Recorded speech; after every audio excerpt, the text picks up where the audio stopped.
Hey everyone, today I'll show you how to lock your WhatsApp chats to keep your conversations private and secure. This feature is crucial if you share your device with others or want to ensure your chats remain confidential. Let's start. WhatsApp doesn't allow you to lock individual chats natively, but you can secure the entire app using the screen lock feature. Open WhatsApp and tap the three dots in the top right corner to open the menu.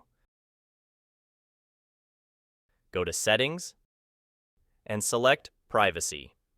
Scroll down to Fingerprint Lock, turn it on, and follow the prompts to confirm your fingerprint. Locking your WhatsApp chats is a straightforward process that adds an extra layer of security to your private conversations. Whether you choose to lock the entire app or use a third-party app to lock individual chats, you'll have peace of mind knowing your messages are secure.